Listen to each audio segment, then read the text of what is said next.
Oui, Et toujours cette fameuse barbe de 3 jours qui demande un entretien très particulier. exact. Et puis pour la mode féminine, alors vous avez des goûts très classiques, Saint-Laurent. Ouais.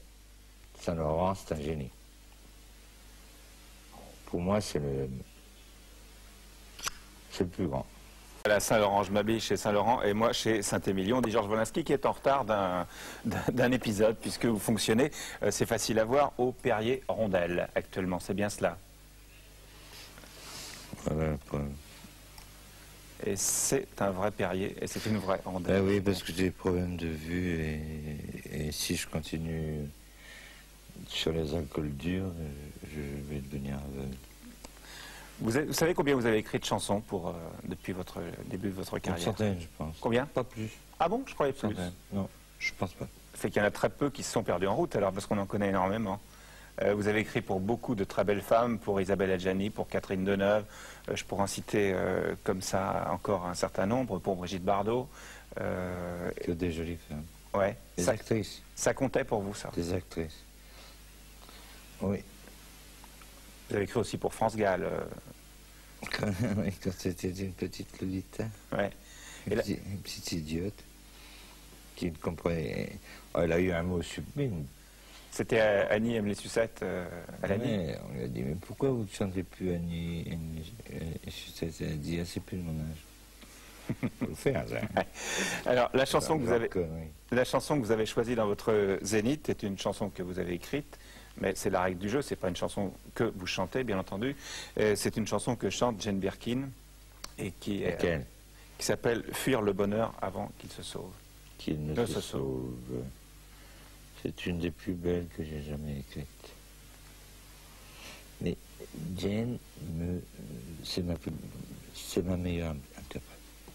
Par exemple, je vais vous dire quelque chose de cruel pour Brigitte. Bardot. Oui. Brigitte a interdit le disque quand nous l'avons sorti. Nous sommes allés, je ne sais pas si c'était à Londres. Non, nous l'avons fait en France. Elle était mariée avec Gunther Sachs. Donc, les journaux à scandale, il y a eu une fuite, on s'est enfermé.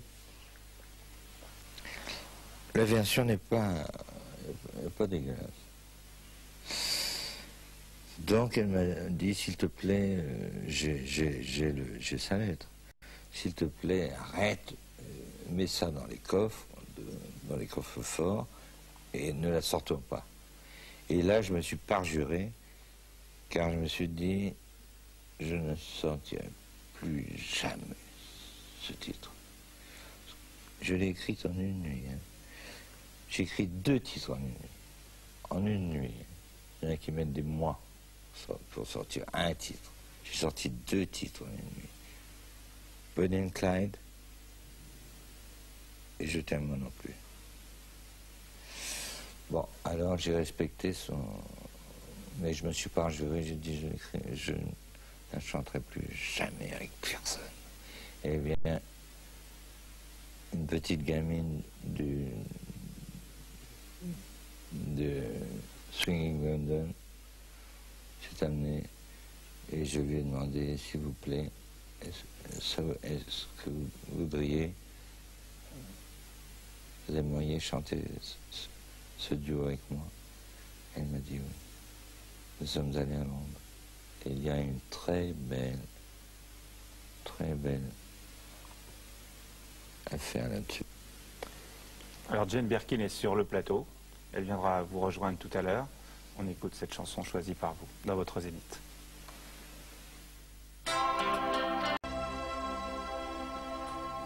Voilà Jane, si vous voulez bien venir nous rejoindre. Bon, je crois qu'il faut beaucoup d'intelligence pour rester amis comme vous l'êtes quand après on se sépare. Il faut beaucoup d'humanité surtout. Et d'intelligence, oui, c'est vrai. C'est-à-dire qu'il y a des gens, on a assez peu de gens avec qui la vie serait... insoutenable. Enfin, moi j'ai ma famille, j'ai mes enfants, j'ai la famille de Sergio aussi, également. Et oui, j'ai eu du pot qu'en fait, il voulait qu'on se voit et qu'on a fait peut-être les plus jolies choses. Et je crois que vraiment le disque qui m'a fait, parce qu'il n'y avait aucune raison qui me fait un autre disque, après tout, il n'y avait plus de raison affective. Enfin, non, mais ça veut dire que quand j'ai reçu ce cadeau qui était peut-être le plus joli disque de tout, qui était Baby Alone in Babylon, j'avais rendu compte qu'il m'avait donné des sentiments que peut-être il se refusait d'exprimer. Par là, qui m'a donné parmi les plus belles et les plus jolies chansons qu'il a écrites jamais. Il a écrit un autre d'ailleurs, qui est un des plus jolis, sur le tout dernier disque qu'il m'a donné. Qui est, une chose entre autres, que tu ne sais pas. Oui, tu as eu plus qu'un autre, le meilleur difficile. de moi. Oh, c'était des paroles, mais divines, quand vous recevez des cadeaux, parce que c'est des cadeaux, c'est très joli. Ouais.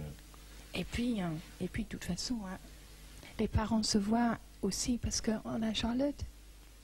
Bah oui. Voilà. Ça serait horrible si on se... Bon. Ouais. Serge, vous écrivez en fonction de la vie que vous avez, des sentiments personnels que vous éprouvez, ou vous pouvez imaginer des sentiments que vous n'avez pas en écrivant? Non, je suis très sincère. C'est pour ça que j'ai fait ce parcours du combattant de 30 ans. C'est que je ne suis pas un fou cul. Et je n'écris que ce que j'éprouve. Parfois, donc, c'est quand même... Et c'est ce que donne la beauté de mes textes. Je ne veux pas être... et de mes musiques. Puis je connais Etienne par cœur. Jamais... Je peux crever, mais si je ne me flingue pas, ce sera son dernier disque. Et nos derniers disques. Mais elle fera toujours des disques, parce qu'elle aime ça. Vous voulez dire qu'il y a quelque chose d'inséparable entre vous deux? Oui. Peut-être elle fera un autre film. Elle a fait un très beau film qui vient de ressortir, qui était mon plus beau. dont Truffaut avait dit qu'il resterait dans les cinémathèques. C'était Je t'aime moi non plus. Elle était magnifique.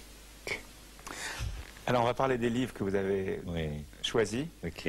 Alors on commence par André Breton, Manifeste du surréalisme. Vous avez un mot à dire? Il y en a un paquet. Hein. Bah, Breton, oui, c'est la Bible. Huysmans, là-bas. Ah, ça c'est dur. Ouais, c'est très très dur. Jean-Paul Sartre, La nausée. Ce sont les livres que vous aimez, là? Non, pas que j'aime, que j'adore. La nausée, j'ai lu ça à 15-16 ans. De Sartre. Super. Les rituels du naufrage de Serge Sautreau. Ça n'est pas... Ça, c'est un livre sublime pour les photos. Est-ce qu'on peut pas avoir une caméra? Ce qu'il y a de plus beau dans la vie, hélas, ce sont les catastrophes. Alors vous avez des choses sublimes. Il y a le Jéricho. C'est les plus beaux naufrages. Les plus beaux naufrages. Voilà. Ça, c'est magnifique. C'est de Jéricho. C'est le radeau de la Méduse. C'est un bouquin magnifique. Nabokov, Lolita.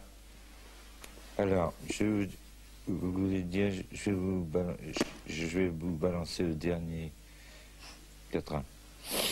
Dernier quatrain du livre? Oui. Par cœur. Ma voiture, épuisée, est en piteux état.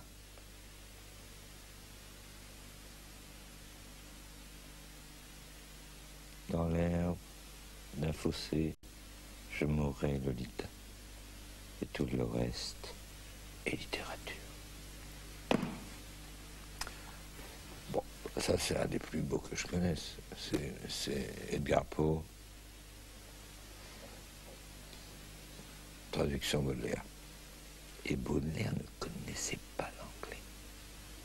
Et le dernier? Alors, si on me dit que je suis un éthylique, sachez une chose, c'est que Edgar Poe était un grand éthylique. Et comment il est mort? Quand on cherchait des sudistes ou des nordistes, je ne sais plus, ils cherchaient des mecs, ils l'ont trouvé dans un bar, et ils l'ont fait boire, et il est mort d'une overdose de boisson. D'alcool, ouais. Voilà la vérité sur Edgar Poe. Alors qu'on ne dise pas que...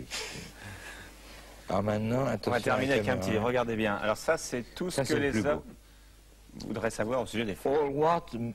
All that men know about women. Où est-ce que je dois me mettre? Elle est la caméra, t'inquiète pas. La caméra. Ouais. Alors, regarde ça, hein. Voilà. Très bien, tu es très bien cadré, mon coco. Et on ne bouge pas du cadre. Non, surtout, bouge pas le bouquin. Ça veut dire all that men know about women. Ça, on aimerait bien. Je traduis tout ce que les hommes savent sur les femmes. Et maintenant, j'ouvre.